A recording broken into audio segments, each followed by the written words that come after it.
లో 12 రాశుల వారికి ఏ విధంగా ఉంటుంది? ఎలాంటి పరిహారాలు చేసుకోవాలి? ఈ విషయాలు మనకి తెలియచేయడానికి ప్రస్తుతం మనతో ఉన్నారు ప్రముఖ ఆధ్యాత్మికవేత్త గురుస్వామి బ్రహ్మశ్రీ రాజన్ నంబూద్రి గారు ఉన్నారు. గురుగారితో మాట్లాడి మనకున్న సందేహాన్ని అడిగి తెలుసుకుందాం. నమస్కారం గురుగారు. నమస్కారం అమ్మా. గురుగారు, ఇప్పుడు ఆగస్టు నెలలో అండి ధనుసు రాశి వారికి ఏ విధంగా ఉంటుంది? కేరళ శాస్త్రం ప్రకారం తెలియచేయండి. శ్రీ మహాగణపతి దేవతోభ్య నమః. చూసే వీక్షకులందరికీ నమస్కారం. అందరికీ మంచి జరగాలి. ధనురాశి వారికి అద్భుతమైనటువంటి ఒక వైబ్రేషన్, అద్భుతమైనటువంటి ఒక ఇది రావడం జరుగుతుంది. ఏంటంటే ప్రతిదినం అద్భుతం చెప్తున్నారు గురుగారు అంటే అనవచ్చు మీరు, అంతేనా? ఎందుకంటే వాళ్ళ ఒక చేసుకున్నటువంటి పుణ్యమో ఫలమో ఏదో కేరళ నాడి శాస్త్ర ప్రకారంగా మంచి ఫలితం రావడానికి మంచి ఆస్కారం కనపడతా ఉంది ఈ ధనురాశి వాళ్ళకి. ఎందుకంటే ప్రతి వారి కూడాను కూడా జీవితంలో మెరుగుపడాలి, సంతోషం పడాలి, సుఖపడాలి, ఆశీర్వాద మంచి అనంతమైనటువంటి సంపద రావాలి అన్న ప్రతి వారికి కూడాను ఒక ఆలోచన ఉంటుంది. వీరికి ఏంటంటే ఎక్కువ శాతం కూడాను బుద్ధితో బాగా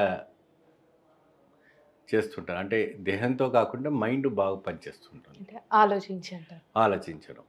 ఆలోచించడం వల్ల కొన్ని విపంతులు వీళ్ళకి ఇక సాకారంగా ఉంటుంది, కొన్ని సాకారంగా ఉండకపోవడం అనేది జరుగుతూ ఉంటుంది.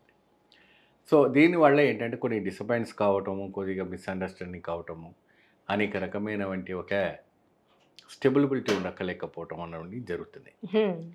ధనురాశి వాడు ఎప్పుడు కూడాను మంచి ఊచ స్థానంలో ఉండడానికి మంచి ఛాన్సెస్ కనపడుతుంటుంది. ఎప్పుడు కూడా హై లెవెల్లను ఆలోచిస్తుంటారు, హై లెవెల్లో ఉండడానికి ప్రయత్నం చేస్తూ ఉంటారు. కాబట్టి వాళ్ళకి ప్రతిదీను కూడా గ్రాండ్ సక్సెస్ కావడానికి కోసం వాళ్ళు ఎన్నో ప్రయత్నం చేస్తుంటారు. దానికోసం వీళ్ళు ప్రత్యేకంగా అమ్మవారి ఒక ఆండాల్ దేవి, ఆండాల్ తెలుసు కదమ్మా, వెంకటేశ్వర స్వామి వారి రెండో వారి ఆండాల్ దేవి ఏమ్మా.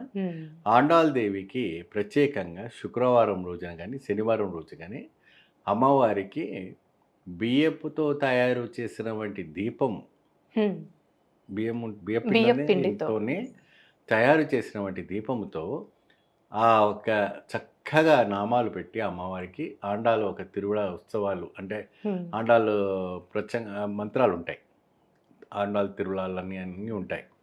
అది చదివే వాళ్ళు చదువుతారు, లేదంటే మనం నామాలు ఆండాల నామాలు చెప్పేసి అమ్మవారికి పెట్టండి. అమ్మవారికి వచ్చేసి మనకి మొగలి పువ్వులు బాగా ఇష్టమైన వంటిది ప్రాముఖ్యత. అక్కడ మొగలి పువ్వులు అంటే ఇలా ముళ్ళుగా కనపడుతూ ఉంటుంది ఏమా.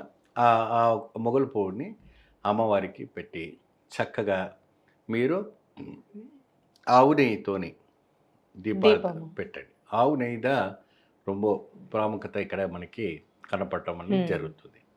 ఆండాల్ దేవి ఒక పటము ఇంట్లో పెట్టుకొని కూడా మీరు ప్రతి శనివారం కానీ ప్రతి ఒక్క శుక్రవారం రోజు కానీ చక్కగా కూర్చొని మీరు ఈ పూజా ఆరాధనలో చేసుకుంటే మాత్రాన మంచి ఫలితం రావడానికి మంచి ఆస్కారం కనపడుతూ ఉంటుంది. అంటే ఎన్ని వారాలు చేసుకోవాలండి ఈ విధంగా? వీళ్ళు శ్రావణ మాసం మొత్తం కూడా ప్రతిరోజు చేసినా పర్వాలేదు, ప్రతి వారం చేసినా పర్వాలేదు. వారి శుక్రవారం రోజు కానీ శనివారం రోజు కానీ ఏ వారమైనా చక్కగా చేసి వీరికి ఏంటంటే అమ్మవారికి ఆండాల్ అంటే వెణ్పొంగల్ నైవేద్యం పెడతారు. మనకి వెణ్పొంగల్ బినే అంటే తీపితో చేస్తారా గురుగారు అంటే కాదు బా, ఇది వచ్చేసి మిరియాలతోనే చేస్తారు. ఆండాల్ పొంగల్ అంటారు, వెణ్పొంగల్ అంటుంటారు. అది పైన మనకి చాలా విశేషమైనటువంటి ఒక కైంగర్యం. మళ్ళా శ్రీరంగంలో అమ్మవారి ఆండాలకి గోదాదేవి అని కూడా ఒక పేరు ఉంది. గోదాదేవి కళ్యాణం కూడా చేస్తారు. శ్రీరంగంలో గోదాదేవి కూడా ఉంటుంటారు. ఈ ఆండాల్ దేవికి ఏంటంటే చక్కగా ఈ యొక్క ధనురాశి వాళ్ళు చక్కగా ఈ అమ్మవారిని ఆరాధించి అమ్మవారికి ఏంటంటే చక్కని పచ్చటి వంటి ఫలాలు, పచ్చటి వంటి పువ్వులు, పచ్చటి వంటివి ఏదైనా కూడా ఆవిడ పచ్చటి వర్ణంలో ఉంటుంది. కాబట్టి ప్రతిదినం పచ్చ ద్వారానే పూజించాలని ఒక శాస్త్రం ఇక్కడ నిగింపబడింది. అంటే పచ్చగా ఉండవంటిది అంటే చామంతి పూలు అండి. లేని పక్షాన మనకు ఇంకా వేరే ఏదైనా కూడా మళ్ళీ మొగ్గలు కానీ ఏమండి ఆ రకమైనటువంటి ఒక పూలు తీసుకొచ్చి పెట్టండి. అంటే ముఖ్యంగా పసుపు పూలు అయితే పసుపు రంగులో ఉన్నటువంటిది అయితే శ్రేష్టకరంగా ఉంటుంది. అమ్మవారిని పూజించిన తర్వాత అమ్మవారికి నివేదన పెట్టి ఆ ఒక ఆండాల్ స్తోత్రం చదివిన తర్వాత మంచి ఫలితం లభిస్తుంది.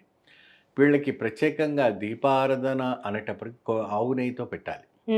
ఎందులో పెట్టాలి అనేది ఇక్కడ వచ్చేసి మట్టి ప్రమిద అనేది మనకు కనపడదు.